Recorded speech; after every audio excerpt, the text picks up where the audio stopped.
Les espaces de citoyenneté active, émission proposée par l'association Evaleco, cycle d'émissions sur l'Europe, comme maintenant depuis 3 ans, sur l'antenne d'Agora Côte d'Azur. On va parler d'Europe cette année au regard de la période électorale qui s'ouvre en France. Je pense que tout le monde en a plus ou moins entendu parler, mais aussi dans d'autres pays européens. Et avec ce soir donc Geneviève Fontaine. Bonsoir.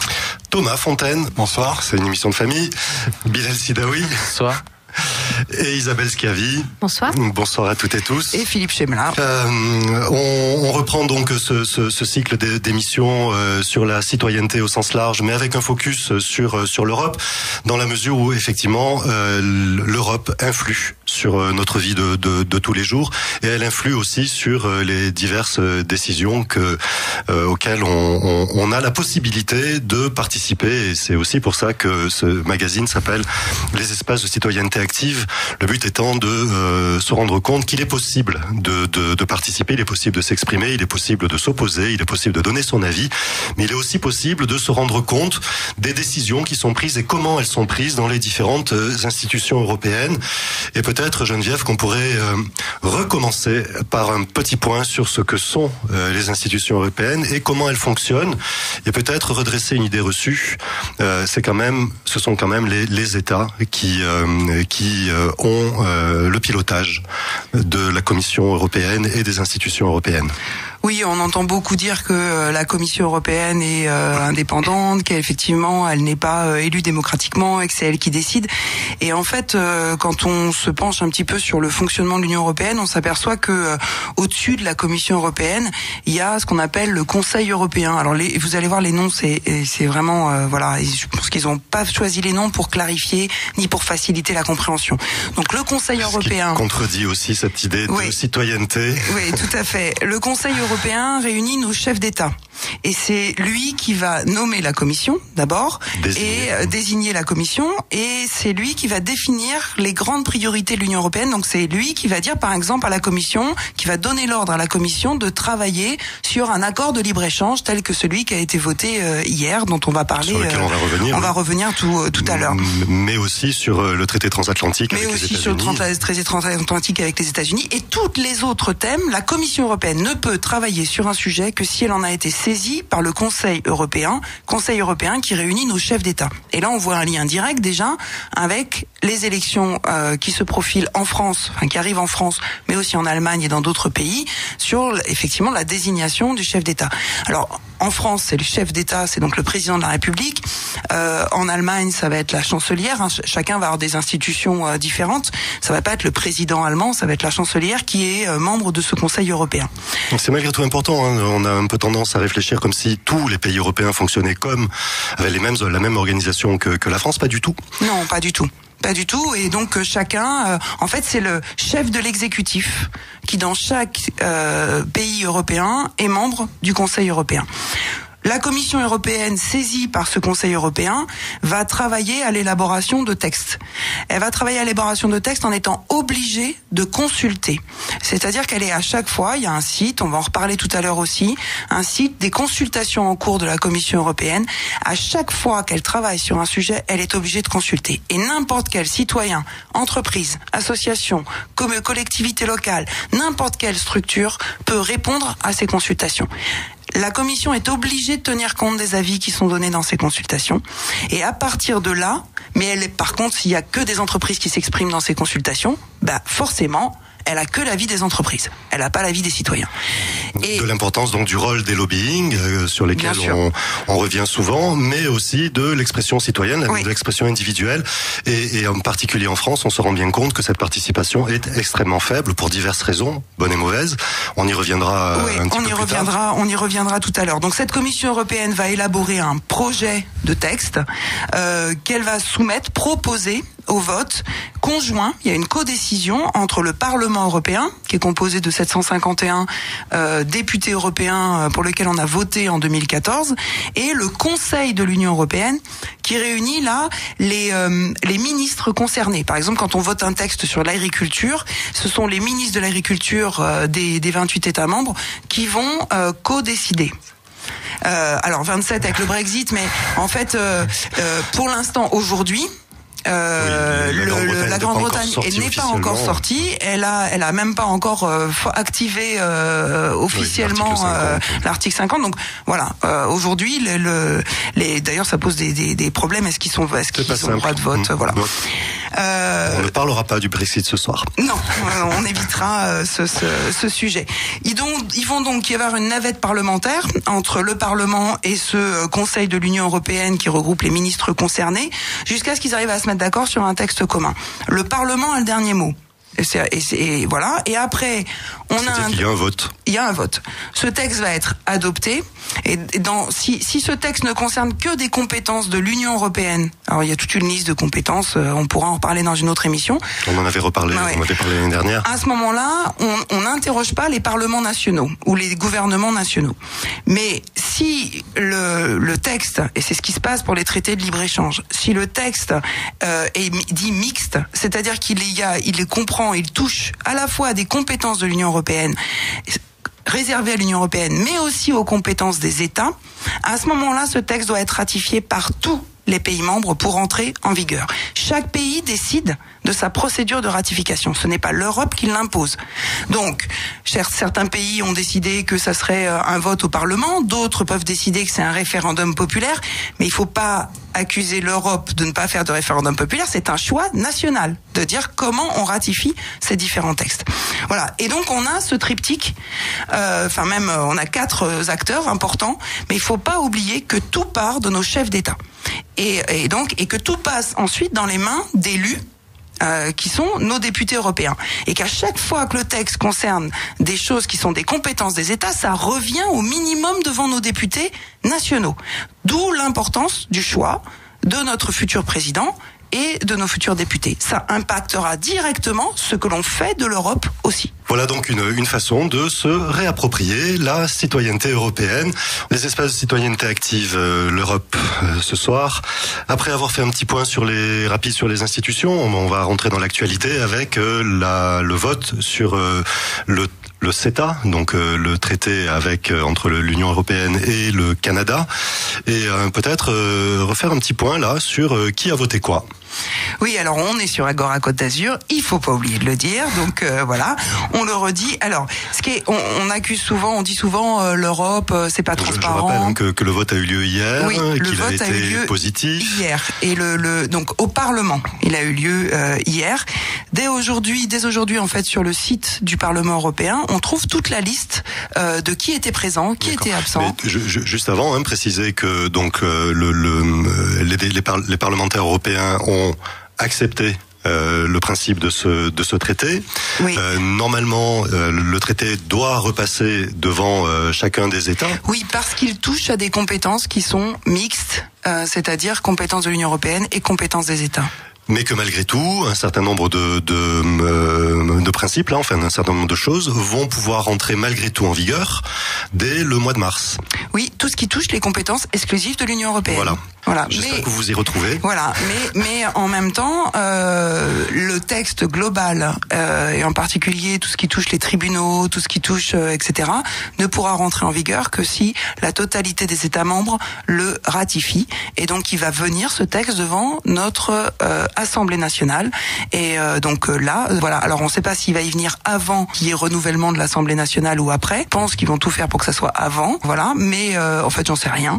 Et donc là aussi, on voit bien quand on est pour les personnes qui s'opposent à ces traités de libre-échange, on voit bien que c'est pas la peine, dans ce que j'ai expliqué, c'est pas la peine d'aller manifester devant la Commission européenne. C'est pas là que se prennent les décisions. C'est vraiment là, c'est l'Assemblée nationale. Pourtant, il y a eu une pétition européenne qui a recueilli plusieurs millions de signatures contre la signature du CETA. Ouais. Malgré tout, les parlements européens ont voté pour. Malgré tout, les députés européens ont voté pour. Alors, ce qui est intéressant, donc, c'est d'aller voir qui a voté pour. Donc, en majorité, ce texte, il est passé parce que le PPE, toute la droite, Parti populaire européen, qui correspond pour nous à orientations, c'est plutôt la droite. Oui. C'est plutôt les Républicains pour la comparaison avec la France, et une partie des extrêmes droites, mais pas toutes, et tout ce qui est centre droit, un peu centre gauche, ont voté plutôt pour. Alors ça va dépendre énormément des pays aussi. Et puis plutôt la gauche, une partie de l'extrême droite, et les Verts, le groupe ALE, donc au Parlement, ont voté contre. Ça, c'est les grandes masses. Après, on peut regarder qui a voté pour, qui a voté contre en France. Oui, c'est rigolo. Oui, c'est rigolo. Alors, on peut dire par exemple que l'UDI et MoDem. On peut déjà se rendre compte qu'au centre, on ne sait pas trop. On ne sait pas trop. Puisque quoi penser, l'UDI et MoDem, il y a eu 2 abstentions, 2 contre et 3 pour. Donc là, on voit bien que les députés UDI et MoDem savent pas bien se situer, qu'il n'y a pas une pensée unique. Ils ont une liberté de choix. Ils ont une liberté de choix. Voilà, on peut dire ça. Ou une difficulté à prendre des décisions. On peut dire ça. Tous les députés européens qui se rattachent au PS ont voté contre. Ensuite, on a les Républicains. Alors là, il y a 2 absents. C'est-à-dire 2 députés, les Républicains, c'est les 2 seuls députés français qui étaient absents au vote. Cadec et Dati, voilà, ça donnera peut-être des noms, étaient absents au vote. On a 1, 2, 3, 4, 5, 6 abstentions parmi les Républicains, et les autres ont voté pour. Donc là, c'est où je viens pas, où je m'abstiens, où je vote pour les Républicains. Après, donc, on le a vote pour correspond au vote global du parti, du traité. Ouais, et ça se rejoint le vote global au niveau européen du Parti populaire européen. Après, on a donc des votes contre aussi bien, donc tout le front de gauche est apparenté, tout le FN à l'exception d'un député qui est ex-FN mais qui est toujours dans le groupe extrême droite du Parlement. Voilà, donc on a majoritairement les députés français ont voté contre. Les députés européens français, les écologistes ont tous voté contre. Voilà, donc on a quand même un vote des députés européens français qui est très largement majoritairement contre, avec des pour que l'on va trouver uniquement UDI, MoDem et les Républicains. Mais dans les candidats qui se présentent au présidentiel, est-ce qu'on sait un peu qui se positionne plutôt pour ou contre le CETA ? Là, pour ou contre les traités, effectivement, c'est à aller voir dans les programmes des différents. Mais nous, le rôle ici, c'est d'alerter sur le fait que effectivement, c'est une information qu'il faut aller chercher dans les programmes des différents candidats. Quel est le positionnement vis-à-vis des traités transatlantiques? Et je pense que certaines contradictions peuvent apparaître avec les votes qui ont lieu au Parlement, les positions qui sont réellement prises. Ce qui est important de retenir aussi, c'est que donc ces informations sont en libre accès en français sur le site du Parlement dès le lendemain du vote. On n'a pas eu à chercher voilà. Vous avez aussi des infographies qui sont faites par Le Monde immédiatement, qui vous permettent d'avoir des choses en très clair sans aller éplucher ces chiffres. Et donc on a l'accès, contrairement quelque part au Parlement national où on ne sait pas toujours qui a voté quoi, qui a voté pour, qui a voté contre. Là, il y a une transparence totale. Il existe des plateformes aujourd'hui qui font ce travail. Mais là, c'est directement le Parlement européen qui compile les informations et les met à disposition dans toutes les langues de l'Union européenne pour que chacun puisse suivre le travail aussi de ces députés européens. En tout cas, ce qu'on aura pu remarquer, c'est que dans le débat français, des candidats à la présidentielle, il y a eu peu d'expressions publique sur une position particulière concernant la signature de ce traité avec le Canada. Les espaces de citoyenneté active, magazine présenté par l'association Evaleko, et on parle cette année encore de citoyenneté européenne. Après avoir fait un petit focus sur le fonctionnement et les institutions de l'Union européenne et le vote sur le traité CETA, Europe et Canada. Peut-être qu'on va faire un petit point là, puisque des consultations sont en cours. En parler un petit peu, si tu veux bien, oui. Geneviève. Donc, comme on le disait tout à l'heure, en fait, la Commission européenne doit consulter c'est des consultations ouvertes en fait, hein, donc n'importe qui peut y répondre sur tous les sujets qui sont abordés. Donc vous avez tout le temps, alors c'est très simple de les trouver. Vous tapez sur votre moteur de recherche consultation Commission européenne, vous tombez directement dessus. Sinon vous allez sur le site de l'association Evaleco, voilà, et vous allez tomber dessus. Et vous choisissez, la première chose c'est de choisir sa langue, puisque voilà, donc vous choisissez la langue que vous voulez et vous aurez accès aux informations dans la langue de votre choix. Et après vous tombez sur la liste des consultations et on nous consulte sur tout. Alors il y a des choses effectivement qui sont très techniques et on se sent pas forcément concerné en tant qu'individu citoyen, mais on nous consulte sur vraiment tout. Le problème, c'est ce qu'on disait tout à l'heure, c'est que en France, d'abord, il y a très peu d'informations telles qu'on l'a fait là actuellement. Ça, on l'a relevé chaque année. Voilà, sur Agora Côte d'Azur, sur le fait que ça existe et qu'on soit consulté et qu'on peut donner son avis. On a pu faire des comparaisons entre le taux de consultation dans les pays européens et la France, et on se rend compte que ici, alors probablement par déficit d'information ou de communication, d'éducation aussi, parce que les petits Allemands aux Pays-Bas, etc., les enfants, enfin les adolescents apprennent à aller sur les sites de l'Union européenne et à répondre aux consultations, aux initiatives de citoyenneté européenne. Ça fait partie du programme d'éducation civique quelque part dans beaucoup de pays européens. Mais nous, on en est à nos ancêtres les Gaulois. Mais peut-être pas. Mais en même temps, on n'apprend pas à participer. On apprend beaucoup dans notre système, qu'il soit scolaire ou professionnel, à élire des délégués, à déléguer, mais pas à participer directement à ces réponses. Alors quand vous allez sur le site, vous choisissez. Alors je vais vous donner quelques exemples. Il y en a, je crois, actuellement de mémoire, je crois qu'il y en a 62 en cours de consultation. Donc voilà, il y en a beaucoup. Et c'est tout le temps comme ça. On va rester sur le registre des traités internationaux. En ce moment, on a donc une consultation ouverte qui s'appelle Questionnaire sur un accord de libre-échange complet et approfondi avec la Tunisie. On en a une autre qui s'appelle, consultation ouverte aussi, consultation publique sur la mise en œuvre de l'accord de libre-échange entre l'Union européenne et la République de Corée. De Corée du Sud. Ce qui veut dire que il y en a plein comme ça tout le temps. Et Bilal ne rigole pas, on va pas échanger des missiles nucléaires non plus avec la Corée du Nord. Et tout ça pour montrer que on est dans un contexte où avant on avait des négociations commerciales qui se plaçaient au niveau de l'Organisation mondiale du commerce et on essayait de négocier des traités multilatéraux. Et ces traités, dans les règles de l'Organisation mondiale du commerce, c'était que si on accordait quelque chose à un pays, alors il était automatiquement accordé aux autres pays. Et le grand paradoxe, c'est qu'on a largement et avec raison pu critiquer l'OMC. Bien sûr. Et puis que là, on se dit merde. Et aujourd'hui, l'OMC, de fait, ne fonctionne plus. Et on ne passe que par des accords bilatéraux. Donc, pour nous, comme on a la politique commerciale et de la compétence de l'Union européenne, c'est au niveau de l'UE. Un pays ne peut plus faire de l'Union européenne, ne peut plus faire d'accords directement. Mais on est en train de faire des accords avec un tas de pays.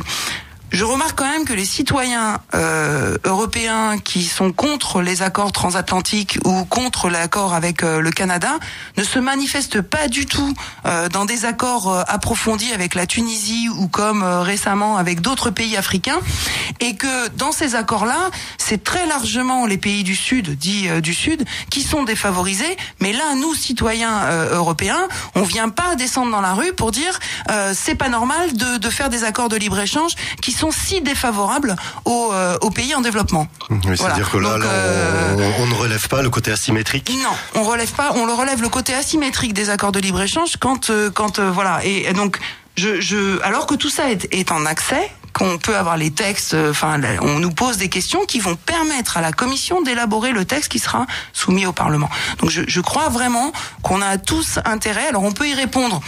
On vous demande au début si vous y répondez en votre nom propre ou si vous y répondez au nom d'une structure. Vous pouvez y répondre au nom d'une entreprise ou au nom d'une association. Ça suppose d'avoir l'accord, bien sûr, de cette structure pour répondre à ce nom-là. Les questions, si vous répondez en votre nom propre, il y en a moins parce qu'il y a beaucoup de questions. Justement, si vous répondez au nom d'une association ou d'une entreprise, qui ont pour but de vérifier que vous avez le droit de répondre au nom, voilà, et puis, c'est souvent des questions à choix multiples. C'est on coche des cases pour répondre à des questions, et il y a toujours des questions ouvertes pour pouvoir s'exprimer librement. Il y a toujours un paquet de questions fermées, un paquet de questions ouvertes, et surtout, et par exemple une autre actuellement en cours. Je sais pas si juste. J'allais t'interrompre simplement pour dire que l'association Evaleco organise tous les jeudis matins. Tous les jeudis matins de 10h à midi, vous pouvez venir à l'espace Evaleco pour être accompagné, pour répondre soit aux consultations de la Commission européenne, soit signer les initiatives citoyennes européennes dont on reparlera dans une autre émission. Donc tous les jeudis de 10h à midi. Mais j'ai une question par rapport à ça. Comment on vérifie qu'il n'y ait pas de doublons sur la manière, comment on fait pour que les personnes votent pas plusieurs fois en fait pour sur les consultations européennes comme sur les initiatives citoyennes européennes, tu es obligé de rentrer des données. C'est comme si tu votais en fait. Donc tu vas rentrer ton nom, ton prénom, tu vas rentrer ta date de naissance, tu vas rentrer des éléments qui correspondent à ton identification. Pour certains pays, mais c'est chaque pays qui décide. On doit rentrer le numéro du papier d'identité. Bon, pour nous, c'est la carte d'identité ou etc. Donc oui, il y a une, puisque c'est une consultation, c'est comme si en fait on faisait on demandait à chacun de pouvoir s'exprimer et que derrière la Commission européenne est obligée de le prendre en compte. Donc effectivement, il y a. Alors il faudrait qu'on creuse un petit peu plus parce que cette question effectivement est intéressante. Moi, je me souviens que l'année dernière, on avait parlé un petit peu de ça. On avait noté que la procédure en France était quand même plus compliquée que dans d'autres pays, avec notamment la nécessité de mettre son numéro de carte nationale d'identité, etc. Bon, tout ça, ce sont des freins. Mais on n'a pas regardé quelles étaient les précautions prises pour éviter que des robots, par exemple, n'aillent. Après, la consultation est relativement longue malgré tout. Il y a un certain nombre de questions. Il y a les questions ouvertes. Donc ça limite quand même la possibilité de participer plusieurs fois. Mais c'est une possibilité, il faudra effectivement qu'on regarde un petit peu plus près. En plus, très souvent, on repose la question de savoir si vous répondez, par exemple, sur une consultation là qui est sur les stratégies régionales d'innovation. À chaque fois, on repose la question, est-ce que vous répondez en tant que résident de votre État ou résident de telle région ou résident... à quel niveau se situe ta réponse? Donc en fait, il y a aussi des choses qui... Mais il faut aller voir et participer au moins une fois pour se rendre compte de ce que ça représente et franchement, ça vaut le coup. Donc on a aussi des consultations en ce moment sur le régime de TVA vers un régime unifié de TVA, où on peut aussi participer. Puis une autre consultation sur la spécialisation intelligente, une nouvelle approche de la croissance et de l'emploi grâce à des stratégies régionales d'innovation. Où là, par exemple, on est interrogé sur qu'est-ce que l'Europe doit soutenir comme forme d'innovation dans nos régions. Directement. Oui, la traduction ensuite, ce sont les régions au terme de la loi NOTRe qui ont une compétence sur, par exemple, le développement économique et l'innovation et l'internationalisation. Mais c'est SRDEI sont des traductions directes de ce qui va sortir des directives européennes. Ouais, c'est-à-dire que les régions vont pouvoir aller chercher de l'argent au niveau de la région pour financer, subventionner, aider des projets d'innovation et des investissements sur leur territoire, à condition que ça rentre dans ce qu'aura défini et donc là on est que la Commission européenne. Et là on est consulté pour savoir quelle forme d'innovation nous semble importante pour notre région. Et là, ça nous touche directement Est-ce qu'on veut plutôt de l'innovation sociale? Est-ce qu'on veut plutôt de l'innovation technologique? Est-ce qu'on veut qu'on aide plutôt les grosses entreprises ou plutôt les petites? Est-ce que et les associations? Enfin, il y a tout ça.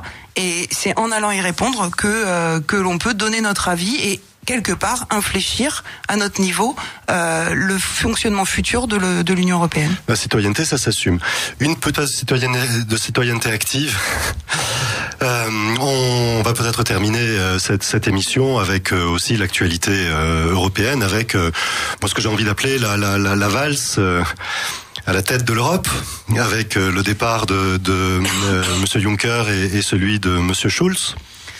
Oui, alors on a deux de manière concomitante, en fait, deux départs. On a le président du Parlement européen qui a changé, et puis on a le directeur, enfin le président de la Commission européenne qui a annoncé qu'il ne rebriguerait pas un mandat.